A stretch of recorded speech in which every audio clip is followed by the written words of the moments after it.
Greetings, viewers and listeners. Meathook Jim here with episode whatever it is of the WrestleHorror podcast.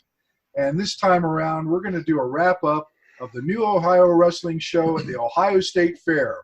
Joining me, of course, New Ohio Wrestling promoter Donnie Hoover. Hey, everybody. We've got Peachy Rodriguez, one of our referees.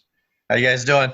And where would we be without our play-by-play man, Mr. John Orlando? Hey, how's it going, everybody? And we are just going to talk about a phenomenal show that we had this past weekend, the ins and out, behind the scenes, some funny things that might have happened. It was just really, really a good show. Wouldn't you agree, guys?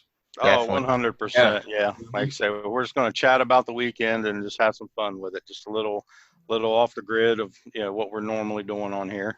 Right. And for those of you that listen to us and watch us for the horror part, it's coming, I promise. Right. And there's definitely going to be some haunt stuff coming. You just got to bear with us as we get this wrestling stuff through. Right. So, we started out on a Friday afternoon, and quite frankly, it was I think everybody was kind of nervous if we were even going to have a crowd given the time of day that the show was. Yeah, it was actually Friday morning. We were actually with the first people there was right. Baker and Ashton, or not Ashton. What was his name? I'm sorry, I forgot his name already. He's going to be mad.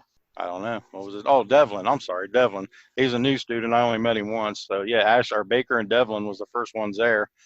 And when me and Terry and Dirk got there with the ring and everything. So yeah, we got started a little after 8 a.m. and just went the whole 2 days. But yeah, we didn't think Friday from 1 to 3 in the afternoon would be a good time because people work and stuff. But I was actually pleasantly surprised at the turnout we had on Friday, so I couldn't complain. Well, I got to agree. It was a little bit nerve-wracking. I mean, even like 10 minutes to showtime, it was like, where is everybody? Right. Peachy's yeah, but if I may interject, I think one of the things that helped us out was that the weather was not too bad. I mean, it was warm, but it wasn't oppressive like it has been in previous years. And, even in that pavilion, we had a great cross breeze coming over, from, I don't know if that would be east to west or whatever direction it was, but it really made things for both days somewhat pleasant to be out there in that pavilion. Oh, I agree. And, one of the funny things was some of the talent obviously was there ahead of time. And Ben Boone, he got into his full gear with his cape and everything, and he's walking up and down the midway, just being Ben Boone, the Bachelor. I mean, I can only imagine how many roses he gave away. Oh, yeah, he was having fun. He put on Facebook there's a picture of him where there was 3 people on stilts, and he's like standing in front of them, and he's got his cape all spread out. And so you could just tell he was out there having fun, just, killing time before the show started. And I'm sure he's drawing up some interest too, so that wasn't bad on top. Well, it was that, and not only Ben, but Onyx. Onyx went out into the crowd trying to drum up some business. Now, For those of you who have never seen Onyx, the crowds just part for this man. I mean, he's massive. He can bench press a small car. So right. I mean. He draws a crowd no matter what. He stands out because he's gigantic and in a good way. Right. He reminds me of a really muscle-bound Shaft. With the sunglasses and everything, it's just like. That's it. That's a new gimmick for him. Let's get him a rubber coat. And we'll have to get the song, get the music. But yeah, like I said, the crowd, actually, I was nervous about the crowd, but we literally had got there, like I said, at 8 a.m. And by 8:30, we had already had people coming up asking us when the show started. I mean, we didn't have our signs and stuff unloaded out of the van. We had like nothing unloaded, and people was already coming up to us and asking what time the show started. So that started to make me feel a little better, but still in the back of my mind, I'm like, it's Friday from 1 to 3. Like, nobody's going to be here. So, yeah, like I said, I was pleasantly surprised. And Onyx and Boone did help by going out and doing that. Well, and I think one other thing, too, that if I can just discuss real quick, there's probably some people out there that don't understand the environment that we were in. A fair show is unlike any other type of wrestling show that you can do. I mean, Peachy, and Donnie, it's not like a regular show where people want to come and see pro wrestling. Right. It's a show where you have some folks that want to see pro wrestling, but a vast majority of them are stopping by out of curiosity, or they want to just sit down for a few minutes. They have a hot dog that they want to eat, and they stay for a match or two, and then they leave. And I think that some people that maybe were there might go, oh my gosh, all these people are here, and then like 20 of them left after that match. That's typical. That's what happens. That's not a bad thing. To me, the victory was made when all those seats were filled for that match. 20 people leave, you get 10 more or 15 more back, and you start all over again. The process is again, and you're getting those eyes. And that's how it works. So I think that for those folks that maybe they were there and they thought, well, this seems weird that there's all these people leaving. No, this is how it works in a fair show. Mm-hmm. Yeah, I was kind of, like I said, when I saw that after the first match, because I saw the crowd was there, and I was like pleasantly surprised. And like I said, I've done fair shows, so I knew what they were about, but I've never promoted a fair show. So I was kind of like nervous when the match ended, and I seen this big group of people just start getting up and walking out. And I was like, oh, crap, man. So I walked in. So then it dawned on me, like, this is like the Arnold. But at the Arnold, we deal with the same thing. You know, you got people sit down after every match. Ooh, big thunderstorm outside. After, the match, people get up, leave, and the next wave comes and sits down. And so when I saw him get up and leave, I got nervous. But then when I saw others, like, wander in, I was like, okay, so, yeah, this is like the Arnold. It's going to be like this all weekend. So I kind of calmed down on that part of it. Hey, Peachy, what was your take on everything? You've been awfully quiet. You know, I was really surprised as well with Friday. I mean, there was definitely a 1 to 3 is not when you expect people to be at a wrestling show on a Friday. You know, and then Saturday was even better when I looked out during one of the matches that I wasn't involved in, and I saw people standing behind all the people that were sitting on that far side. Mm-hmm. Yeah, that's definitely the biggest crowd we've ever had, and I was glad to see it, not just for us, but for the guys in the ring, gals in the ring, because that's important to them. When they walk out there and there's a big crowd like that, you know, it gives them that little extra shot of adrenaline, and it goes all the way back to the locker room, because the guys in the back are looking through the peepholes and watching, and they're telling the other guys, hey, there's a hot crowd, or the crowd's packed, or, you know, whatever. So when there was, and like I said, I don't know exact numbers, but I would say there's probably around 500 plus at certain times. And, the guys, so when the people saw that, it gives them that little shot of adrenaline to where they want to go out and do more to just try to get in with that crowd. Well, if I may real quick, sorry, Jim, I didn't mean to interrupt. The one thing that surprised me was that, and I don't know why I thought this, but I just thought Saturday's crowd might be a little bit more rowdy than it was. Yeah. You know, I just assumed it Saturday night. Maybe people have had a few drinks, maybe, and that was a good thing, maybe, and a bad thing. Right. You know, it works both ways. But I was kind of surprised that they weren't more boisterous, louder. Especially when you started clicking around that 8:30, 9 o'clock time frame. Mm-hmm. I mean, there still was a great crowd, no doubt about it. But I kind of was a little bit surprised that we didn't have, a lot more loud and rowdy and rambunctious. Yeah, I did notice in certain spots, if I stood in certain areas, that the noise level seemed to be louder than others. So I don't know if it was, they could have been more rowdy and chanting and all that, but I don't know if it was like the pavilion, like the sound levels were different in certain areas, but I did kind of notice that. I agree. I was looking for more chants and more, but again, it's a fair crowd. A lot of them don't really, they don't know what to do. So each match they have to be trained and taught how to react. So, what I noticed was, sitting at my position over by John and the hot commodity Matt Mason, in between my ring announcing.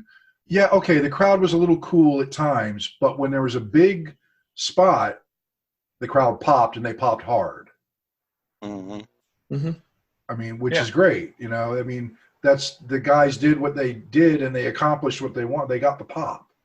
Mm-hmm.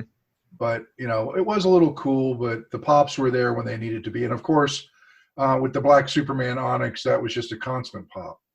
Mm-hmm. Yep.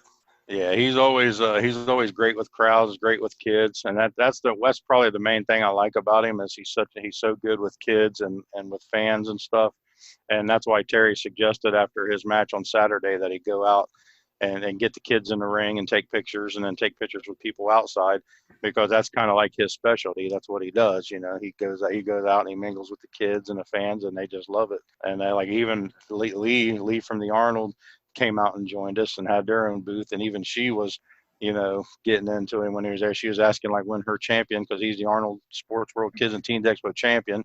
She was asking when her champion's coming on so she could watch and pay attention.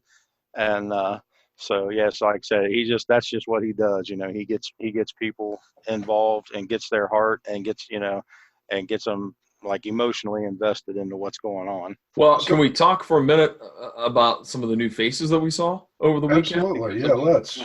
Yeah, I mean, Onyx has been with us since day one, and by all means, very important part of the roster. But I was quite impressed with many of the newcomers that made their debut this weekend. Absolutely. Yeah, we had three of them, three new guys come in from Tennessee, from down south.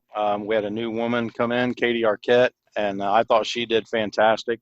Her and Zoe had a great match and just seemed like everything clicked. And she was, real nice in the back, real friendly, polite, and respectful, which is what we need in the back. We don't need, divas in the locker room, and she definitely wasn't that. And so, yeah, she was really impressive. And Kevin Zion, all those guys were just great, in my opinion. And I talked to all three of them, and we're definitely going to have them back for the Arnold. Nick Stanley, Alex Taylor. Again, both of those guys were great, real professional, real friendly. Didn't cause any drama in the back. Their work rate was very good. They had some good matches. And so we're definitely going to have those guys back for the Arnold. And so it's nice to bring in new people and give them a try and see how they do. And it just, we're fortunate that it just seemed to work out for us. Yeah, I'm sorry. Go. No, you go ahead. I was going to say regarding the guys from Tennessee, Alex and Nick, I believe it was. They had a stellar match, I thought. They were real professional and very entertaining. And matter of fact, they even told one of the guys that works at Tried and True down there in Tennessee what a great job they did. I was talking to him today. So Peachy, you kind of were familiar with those three guys, right? You've worked other shows with them, correct? Yeah, I actually worked a show with them over in Fort Wayne, Indiana, Wrestling for Warriors, and they were part of a 6-man scramble match. And usually any of us that have been around those know that they can become quite a mess real quick sometimes. And the 6 guys that were in there, they held it all together, and I'll be honest with you, it was one of the better ones that I've been in. And that's what kind of caught my eye. And when Donnie said that he wanted some new talent, I reached out to him, and they were more than happy to come up. Yep, they were definitely good guys to get. I thought Kevin Zion and Sless Taylor had a fantastic match, and as a matter of fact, maybe one of the best matches on the show Saturday and on Friday. I thought that those two guys had a really good match. And I agree also too, Donnie. I think the ladies had a fantastic match as well. I mean, it was really, really well done, and just I think it really had the captivation of the fans there on Saturday.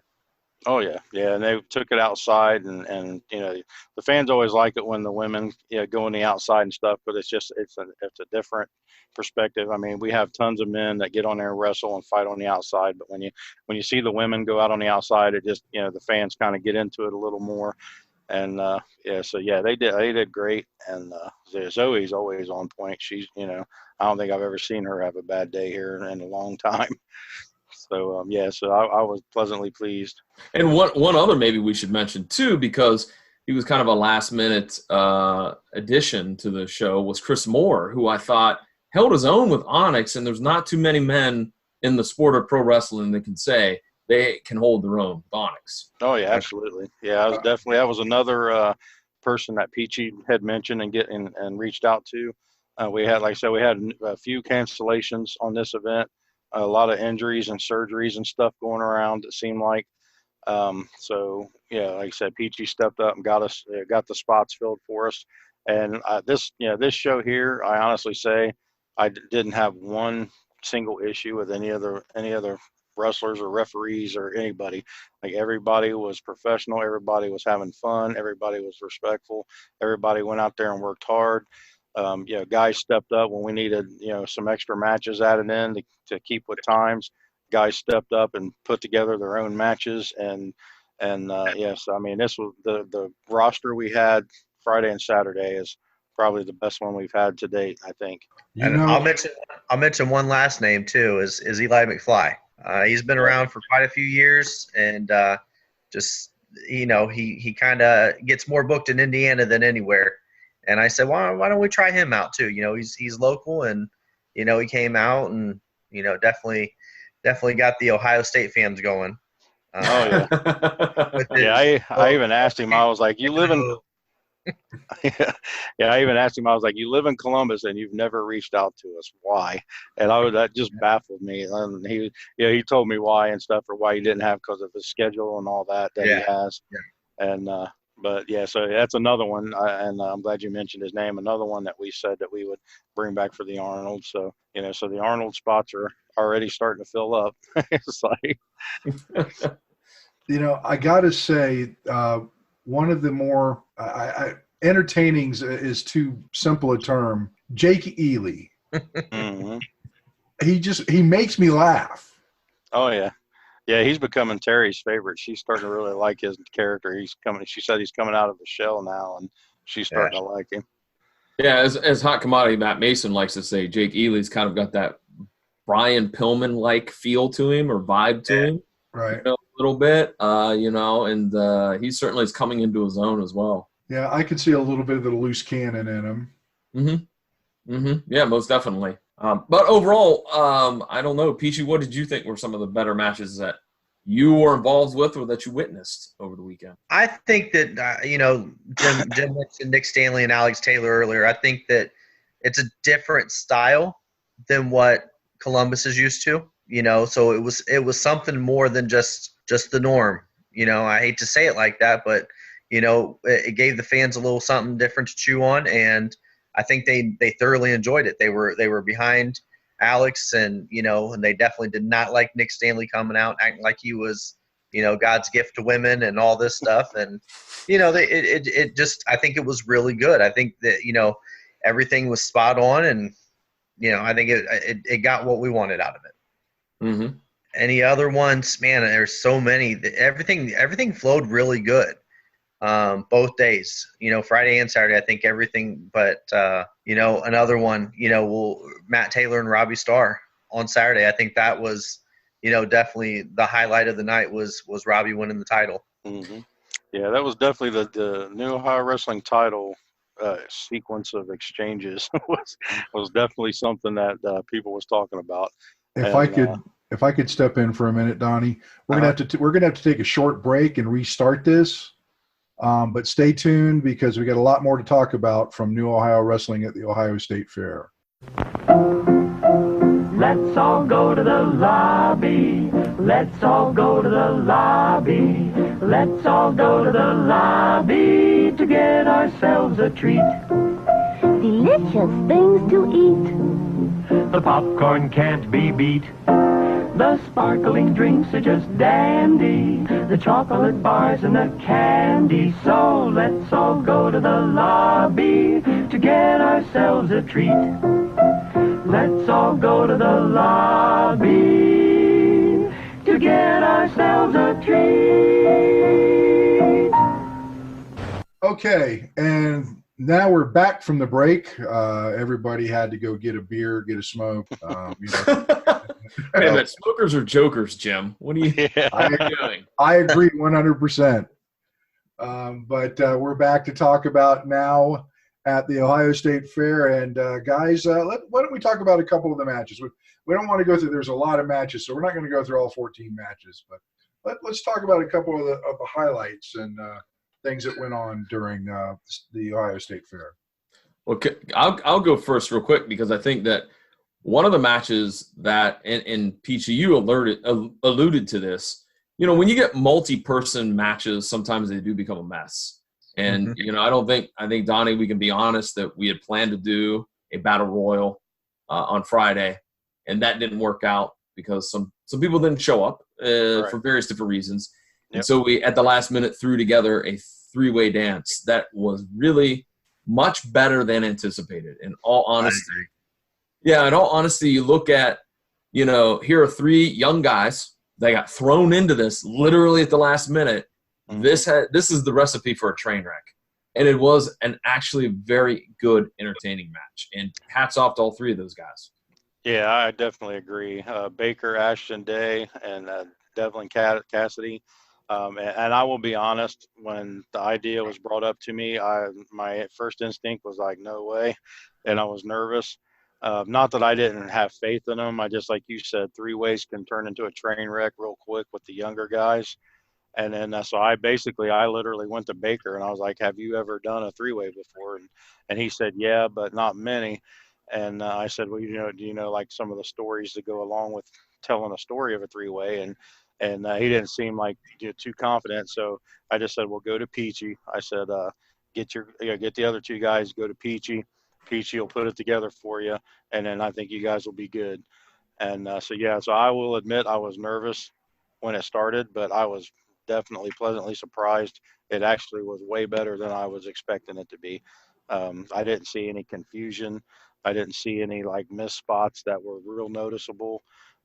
Everything flowed good. They told a story like they were supposed to. And I was definitely pleasantly surprised with it. I've got to say, Baker really, he really took control of the match, and he was really entertaining. And before the match, I know at least 4 times, Donnie, you and I were talking, and it's just like, this is going to be a train wreck. I know it. I know it's just going to be a train wreck. I'm so nervous about this match. But the Baker, he's a unique character, and all of the guys did well. It was a pleasant, like you said, pleasantly surprised. Oh, and you know what? Just to sell the idea, and it's true. We've seen it with our own eyes. You can get 3 veterans in a 3-way dance and it turn into a complete train wreck. It's just that style of a match when you have all that happening. And Peachy, hats off to you to kind of quarterbacking that and getting those guys all on the same page. Mm-hmm. I've done 3-way matches before, and I'll be honest, I wasn't a big fan. I didn't like them because for me they were too confusing, and it's just so hard to tell a story for a 3-way match. And so that was probably like one of my least favorite matches to do. And so kudos to those guys. They really like stepped up. And I was talking to people later, and people when referring to the Baker, it's like something in him's just kind of switched. Like he was training, he was getting it, he was struggling, he was getting better, and then all of a sudden it just seems like something switched in his head, and he just gets it now, and he's improving. From what I can tell, from what I've seen, he's improving a lot every time. So good for him. We're happy to see that. I agree. And he has a great character too. Mm-hmm. I mean, he's got donuts on his singlet. Come on, man. Yeah. but it's a great gimmick that he really goes out there and gives everything he's got. And for that gimmick, and it works, and the people react to it, and the kids like it. And sure, it's silly, sure, it's goofy, but personally, I think you need a little bit of that on a roster. You can't have all high flying guys. You can't have all badasses. You can't have all the strength men. I really believe, as Mick Foley mentioned, in his book, you need to have a little bit of everything. You have to have the 31 flavors. When it comes to a wrestling roster. Yeah, I think his singlet's great. I love it. Every time I see it, I just smile and laugh. Like he's got donuts on his singlet. I was tickled when I had his cards for announcing, and it said he was from Hershey, Pennsylvania, and he weighed in at 260 pound cakes. Oh yeah, he's making it work, man. Kudos to him. Yeah, I agree. I think the Baker's a great character. And he definitely has the energy too. That's what makes it. He could have the goofy singlet, and he could have the music and everything, but he puts the effort into it. He makes it work for him. Mm-hmm. Mm-hmm. Agreed. Well, what are some of the other matches you guys thought really stood out? I mean, from Friday, I would probably say, of course, Brandon Fields, Matt Taylor, Ethan Wright, and Sless Taylor, they always bring it. They've worked each other numerous times. those are always great matches. Bruce and Ben, they had the task of basically being first out. So they had to basically train the fair people on who to boo, who to cheer, how to do it, train the crowd. And I think they did that very well. They went out, they took them a while to get started, and I understood why, because, again, they had to teach the crowd what to do and what not to do. And fans that aren't wrestling fans, like people that would go to the fair to sit down and watch, they may not know that they're allowed to yell at the wrestlers and call them names or clap and cheer, so they have to be taught that.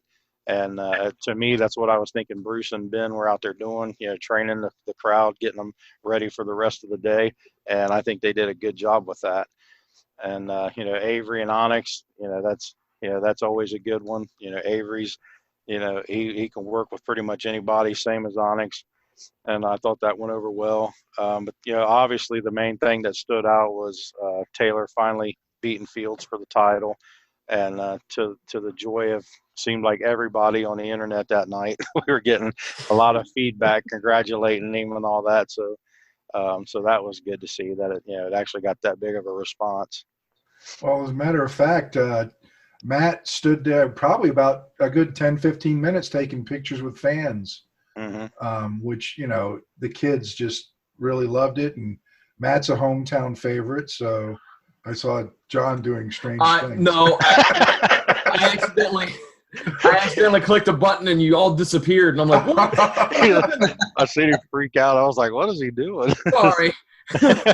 Like he's seeing something we don't. I was like, oh crap! I closed something, but it just shrunk down on the toolbar. So. One thing I found that I wasn't prepared for, because I've never seen Ben Boone work before this past weekend, is he's down there in the corner and he's reaching into his trunks, and I'm going, oh dear God, what is he doing? And then he came out with the rose petals. But I didn't know what to expect. I'm thinking to myself, this is a family-friendly show, and he's got his hands down his trunks. Now, the last couple of wrestlers I've seen with their hands down their trunks weren't going after rose petals. Right. I watched a show at Rockstar last year, and Moose was one of the Impact stars that was there, and he reached into his trunks and allegedly got a whole bunch of stank he was going to rub in his opponent's face. So it's like, Ben can't be doing this. Right. And that's new. He hasn't been doing that. No, that was the first time I saw the Bachelor character do that as well, right? I mean, he hasn't been doing it much. Yeah, I don't think he did it the last time he was with us, like at the Arnold and stuff. Which reminds me, from now on, if I forget, somebody please send me a message to put a broom in our van. Because I looked all over the fair and there was not one broom anywhere. But there was an American flag. Because I rant about this all the time. I've been on so many, and OCW was guilty of this too. So many shows, no U.S. flag. So you're standing, looking around with an empty flag. Everybody's turned in different directions. Right, exactly. Oh, we actually had two flags. There was two flags there. Oh, was there? I only saw the one like in the center. There was one on the podium on a flagpole over by the boxing ring. Yep, you're right. So there was another one? Because that's the one I turned to. That's the one Matt and I turned to. There's one right above you guys. There was one right above you, yeah. See, I didn't even look up. So how about the James Avery and James Roenick match, student versus teacher? There was a swerve in that match I wasn't expecting. Mm-hmm. Yep, that's Avery for you. And but yeah, I actually thought it was a very good match. JR went in there and did his thing, or James Roenick now. He went in there and did his thing, and he did very well. Held his own, and I'm sure there was nerves there, because he told a story of where him and his father always talked about, if wrestling ever came to the Ohio State Fair, that they would go. And I guess I don't know how many years professional wrestling hasn't been at the fair, but we were the first to bring it back, I guess, and apparently a long time. So I know him being there was like a special thing for him. On top of it, he's in the ring with his trainer and his teacher. He's going to grill him, and basically if he does anything wrong, he's going to know it. So it was good to see. They worked well together. It was a great match. The finish, I was fine with the finish. It is what it is. I was good with it. It worked. So, but yeah, I think he did very well. Well, the finish caught me off guard, and I'm going, wait a second. That's New Ohio wrestling for you. But kudos to JR. But we still need to have somebody. I know Matt Taylor chokeslammed him last time at Kickmaster, but he really needs a chokeslam from like Onyx or something.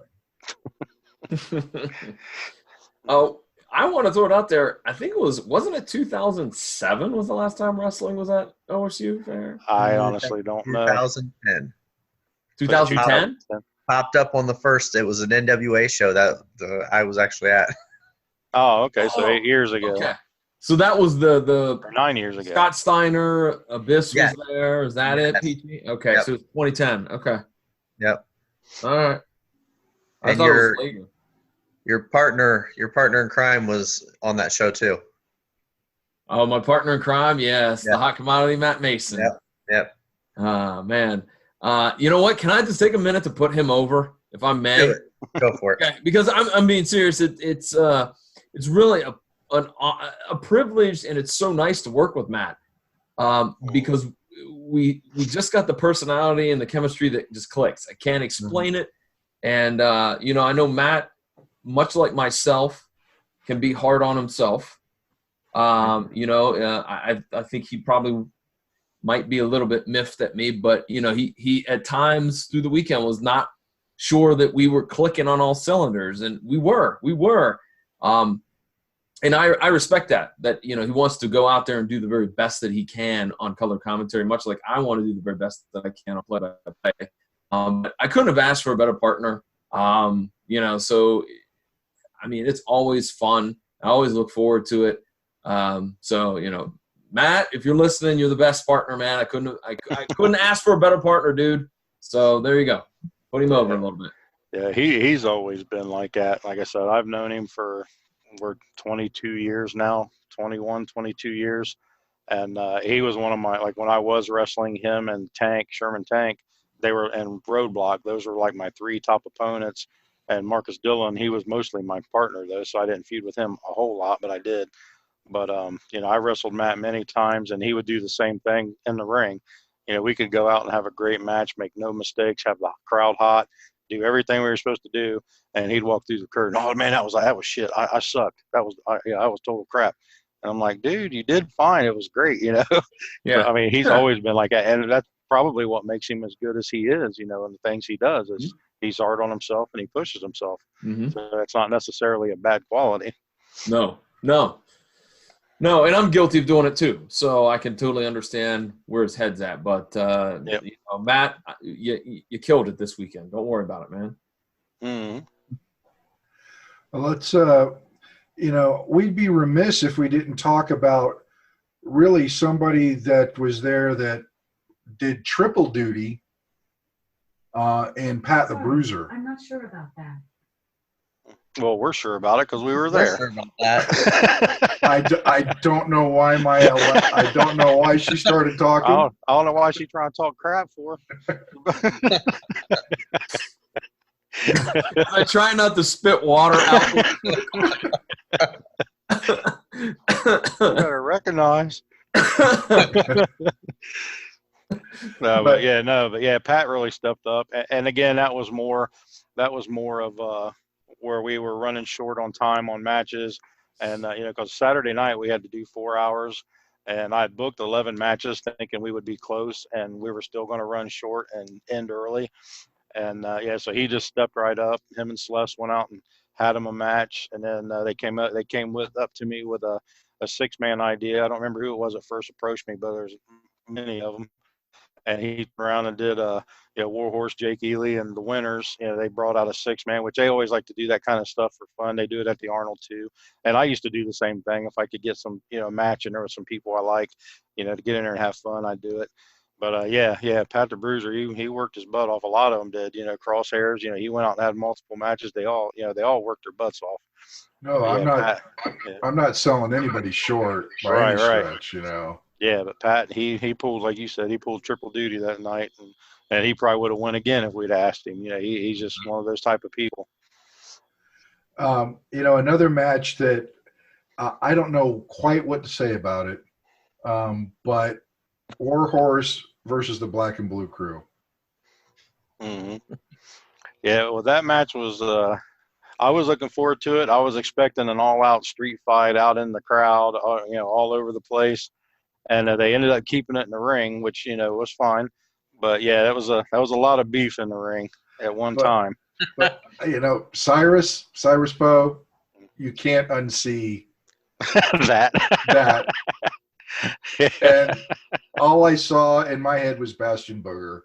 Yeah, that's what everybody says. Yeah, and I think that's why he wears that outfit like that, just to get that out of people. I'm just looking at this, going, "Oh my God!" I mean, I'm not one to talk, but yeah, you just saw Bastion. Yeah, yeah, but Jim, I heard him say in the back that he had one for you too. Wouldn't surprise me. New tag team. Yeah, no, actually, kudos to him if I could real quick, because he actually had like severe back pain during that match.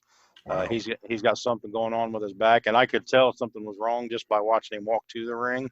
Yeah. Because like I said, I came into business in '97, and I think him and Tommy Chill came in around '98 or so. It was just a little after me. Mm-hmm. So I've been around Tommy Chill and Cyrus Poe many years myself, as well. So I know what he looks like when he's walking to the ring, and I could obviously tell that just watching him walk to the ring that something wasn't right.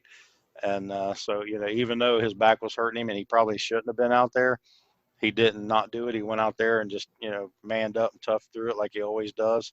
So kudos to him for doing what he did and getting in what he could with his back problems, and we hope he can get his back fixed and get going again. Yes. And of course, we talked about Katie and Zoe. They phenomenal job. Katie's really professional. Zoe's really professional. We got to talk about Robbie Starr and Matt Taylor, New Ohio Wrestling Championship Saturday night. Sorry, Matt. Yeah, that one I was kind of nervous about because, like I said, we posted, Friday night that Matt, had finally, gotten over on the winners and became the new now champion. And we just got like phenomenal feedback, like all of his friends and family, like people that's never commented on anything we've ever posted were commenting, congratulations, Matt. And like his friends was tagging him like, hey, look what Matt did. So all these people was like congratulating him. And we knew what was coming. And I was like, oh man, we're going to be so hated. And then that night I saw, his sons and his girlfriend, fiance, and his mom, and I was like, oh crap. I was like, I feel so bad now. And but I mean, it went over well. His son was mad at Robbie, which that was the point. But yeah, and even Ashley booed me as she walked by. She was laughing and joking, but she booed me, which I expected. So that was fun. But yeah, it was definitely something that we wanted to do.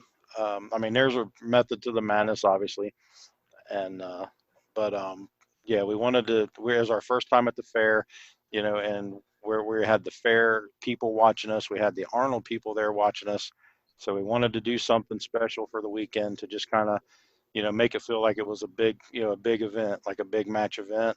So that was kind of the reason behind it. But like I said, there is a method to the madness. I'm not going to reveal anything else, but so sorry, Matt. Thank you for stepping up and doing it. Boy, did you see that one fan?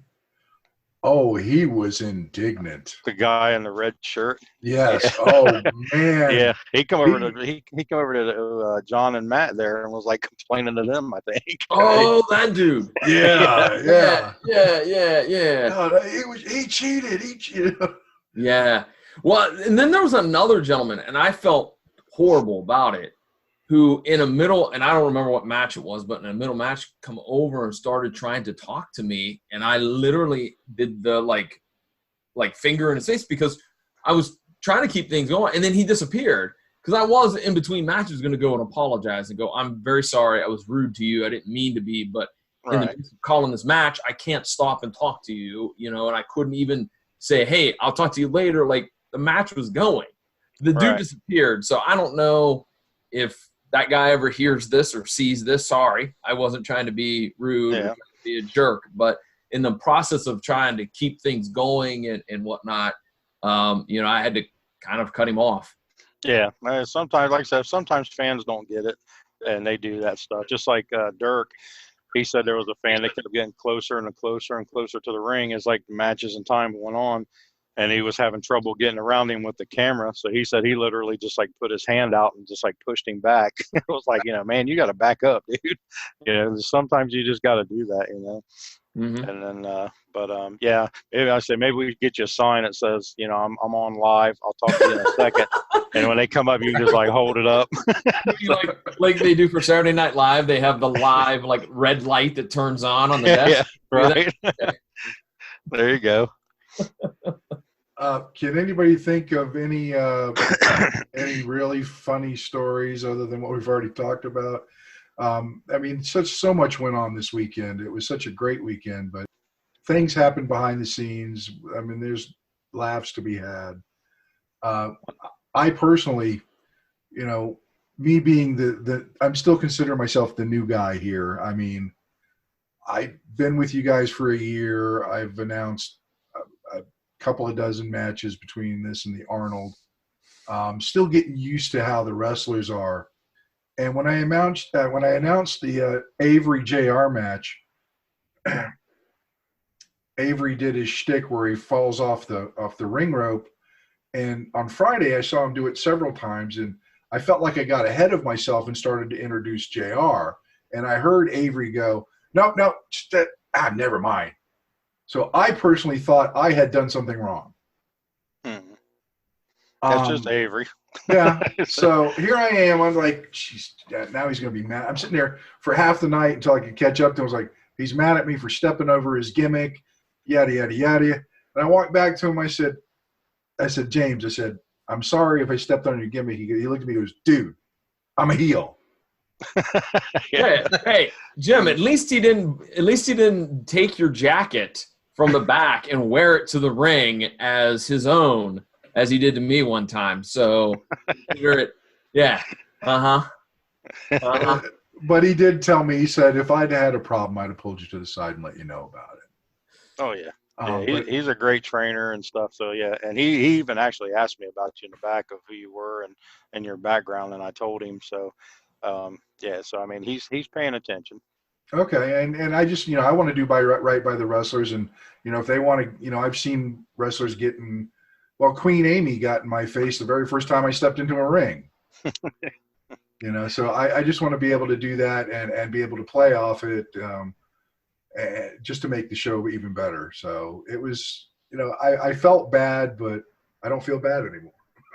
Yeah, just go to some old OCW matches and watch John in there in the ring. Okay. Definitely.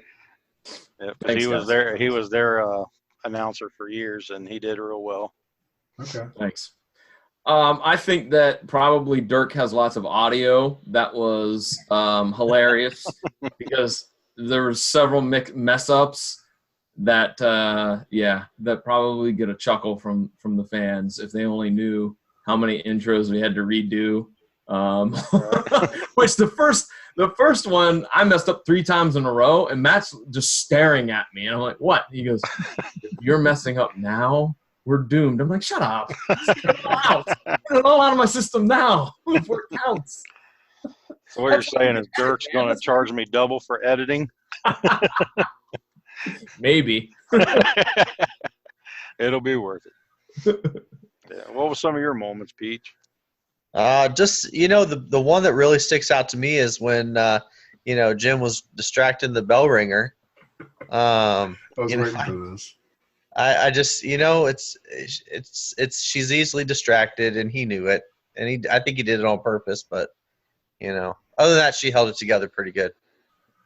Yeah, she didn't understand when I was announcing the Onyx Chris Moore match. she didn't. The music's playing, and I'm just standing there, and she's going, "What are you doing?" She's looking at me, going, Yeah. "What are you doing?" And I just said, I motioned her, relax, and she's like, "He's coming." I got this. Was it because you did like the Memphis style, the old school announcing? Okay. Yeah. Okay. And she didn't understand that. And she's like, okay, my husband's up there, he's not saying anything, and here come the wrestlers. But she didn't know that we were doing it Memphis style for the championship matches, and it threw her off. So when I came down, I'm explaining it to her, and Peachy's going, ring the bell, and she's looking wholly at me. Yeah, I think Ding-a-Ling, the bell ringer, and Peachy Rodriguez have like this love-hate relationship that I think is hilarious. So we might have to turn that into a little gimmick or something. Yeah, why not? I know she'd love to do it. just to bust Peachy's balls. I mean. Yeah, and to keep online with Chris, she was probably she's one of two of my funniest moments that I thought that I got the biggest kick out of. Okay. It was her and my wife Terry, and just watching them both have meltdowns. I mean, I don't know why I think that's funny, but I do, because I mean, I'm stressed to the hilt too, and I've had my share of meltdowns. But she was like Chris was setting up all the chairs, and her and Papa Smurf and Shelby, they set up all them chairs and got everything looking really nice for the Saturday show. And then, like we had mentioned earlier, the fair people come in to sit down and eat their food and to chat and to rest. And they started turning all the chairs. And they, like I said, she just like flipped out, and she was like yelling and cussing. And I'm like, settle down, it's fine. They're like, well, straighten them back up. And so, I mean, that to me was funny, just to watch her have a meltdown about the chairs. And because I know how particular she is, and she worked her butt off. Kudos to her she was on top of everything, helping out, doing what she could. Yeah. And then Terry had a little bit of a meltdown when we were getting close to bell time on Saturday, and everybody wasn't there. And so she started spazzing a little bit about getting finding the wrestler, seeing where everybody was, and you could just tell she was like, her brain was just we're freaking out, And I'm just sitting there, I'm like, it's all right, baby, yes dear, and I'm in the back of my mind, I'm cracking up laughing. I was like, this girl's freaking out. And so I mean, stuff like that it makes me laugh and stuff. We'll probably have to get them a couple margaritas before the shows or something, or sangrias or something, just to calm them down a little bit. But so those are two things that stuck out as funny moments in my mind, was watching the women freak out. And one thing for the listeners at home. Oh, sorry. I was going to say for the listeners at home, I mean, the reason why that freak out was happening was there was just so much traffic coming in on Saturday. Oh yeah. So many of our guys were stuck in that, and literally I-71 was a parking lot. Mm-hmm. Oh yeah. People were texting me, and they were telling me it was like 45 minutes to get in, an hour to get in. And so, I mean, I understood it. That's why I wasn't really in panic mode. I'm like, it'll work out. It'll all be good. Yeah. But I mean, Terry, she just wants everything to run so good, and she wants to do such a good job that she just like, if everything isn't running smooth, she starts to get into panic mode or freak out mode. And I don't know, I get a kick out of it just to watch her do it. But like I said, I've been with her 26 years, so I'm used to it. So I just kind of like laugh about it and stuff. And I thought it was funny when you guys came out of the trailer and you walked right past me, and she stops and asks me where a couple of guys are at. And then you call me and say, hey, where are you at? Where are these people at? And I'm like, let's talk to Terry about it. Yeah. We're good. Yeah, I swear I didn't even see you. Oh. What tickled me about Chris was, first of all, Mike Knapp didn't even know he was booked, or forgot he was booked until a couple of days before the show.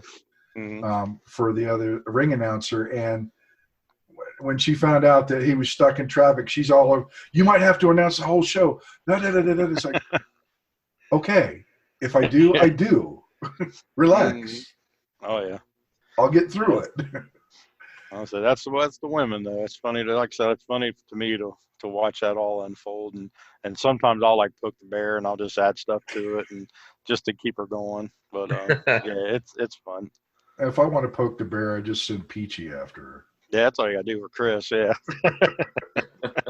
We'll get that zipper malfunction taken care of for you, Jim. Yeah, I think that's what we'll do. If she starts freaking out or getting too crazy, we'll just send Peachy in. Like, Peachy, go take care of that. Got it. And I've also got to give kudos to my daughter Shelby for taking care of all the ring gear for the wrestlers. A lot of them were pleasantly surprised to see somebody taking care of their gear for them. Mm-hmm. Yep, she did. She worked her butt off too. So that all three of you guys the whole weekend were just on top of it. Everybody really. I mean, Everybody, yeah. For our first time at the fair, and like I said, I've done the Arnold event, which was the 16 hours of content in 2 days. So these weren't as big as that, but it's still a big undertaking and nerve-wracking as all get out. But I mean, for the most part, for what we were doing and the crowds we had to work around, I think everything went pretty much flawlessly. And when issues did come up, they were handled quickly. Everybody was on their game, from the people in the back to the wrestlers to the management to like everybody. Everybody just chipped in and helped out where they were. Like I said, the 6-man match with Warhorse, Ely, and the winners, I didn't even plan that, or I didn't even think of that. They came to me and was like, hey, we're going to do a 6-man, this, and that. What do you think? And I'm like, sounds great. Go for it. We got some time. So like everybody was is professional enough to see what's going on, and they stepped up. And I just, like I said, for what it was, and as big an undertaking as it was, and us being our first time, and first time there, and having Arnold's people's eyes on us, and having the Fair's people's eyes on us, I couldn't ask for anything better. I think everybody was just on their game. I couldn't agree with you more, Donnie. Just everything was handled in a timely manner from start to finish. I mean, it was great. I don't know what else we can say about it. That you said it was we impressed the fair pretty much, didn't we? Yeah, they came at me. They came at me Friday night, and again Saturday when we got there, and already told us that we'd be back before we even did our Saturday event. So just our 2 hours of them seeing us those short 2 hours Friday, and plus all the setup, and Deborah, the lady I'm working with at the fair, she was just happy with everything we did, and she was more concerned, oddly enough, that we were happy with them, and as opposed to us being happy with her being happy with us. But so it only took the first show Friday for her to realize that we were legit and that we were coming back. So like I said, that just again that's a credit to everybody involved, and the professionalism and just stepping up and doing what we do, just like with the Arnold doing. In the Arnold, we proved ourselves, showed that we belong, and we just did the same thing with the fair. So like I said, the people we're surrounding ourselves with, there's a reason we're doing that, and it's working. Yeah, and I think that again, just to reiterate what we talked about before, this is a big deal. Peachy mentioned it's been 8 years since there's been pro wrestling at the Ohio State Fair. And prior to that, I don't even know when the last time was, prior to 2010. So this is a huge, huge deal. And it's, it's an honor and it's a privilege, and it's awesome to be able to entertain all those people down there at the fairgrounds. I agree. Even though I'm not Donnie Hoover. Yeah, on the screen. Yeah. Did anybody have a favorite match? Like I said, I can't really answer this one because me doing what I do, I run around and I don't get to watch all the matches. I'll get to watch like bits and pieces of most of them. But what was your guys' favorite matches, do you think? I really enjoyed the Fields-Taylor match. Mm-hmm. It was a little nerve-wracking at one point, but it was a well-done match in spite of the one spot that the Spanish fly off the top. That's it. I think that made a lot of people nervous watching that. The ropes were a little loose on that one. Mm-hmm. But it brought once it hit, it got a huge pop. I know that much. But to see those two working at it, and to see Matt win the belt, however short it may be, and to see all the kids lining up, I think that impressed me more, just seeing all the kids that wanted to have their picture taken with the champ. Mm-hmm. That makes everything worth it, in my opinion. I mean, me not being a wrestler, if I was a wrestler and I got out of a ring and a bunch of kids want a picture with me, I think that would just be the best. I think if I'm going to pick a favorite match, I'm going to go with the ladies match. I really thought it was probably one of the best ladies matches I've seen in a while, and I think they told a very good story. So that would get my vote. This is tough. Oh, it is. It's because there's so many of them. You know, the one that I think impressed more people than what I thought it would was Onyx and Chris Moore. You know, it's not too many people that could come in and almost match up size-wise with Onyx, but then just have a decent match. And usually you don't get that out of two big guys like that. Mm-hmm. And the crowd was into it, you know, and it was just a solid match all the way around. And I think Chris, you know, opened up a lot of eyes, and, you know, and Onyx had a good time, and Chris had a good time, and, you know, I was really happy with how it turned out. Agreed. You know, I got to say, Peachy, when I saw Chris Moore come out, I was like, oh my God, he's almost as big as Onyx. Mm-hmm. Mm-hmm. Yeah. And he just had that look. I mean, he had that heel look going that just said, I'm going to just step on you and rub you into the dirt if you get in my way. The first time that I the second time, I'll say, the second time that I saw him on a show, I had been around him all day, and he had a big baggy sweatshirt on, and I didn't get to see him when he was, you know, before he came out for his match, and he walked through the curtain, and I was like, where's that guy been at for the last 2 days? I haven't seen him, because I didn't realize he was as big as what he was.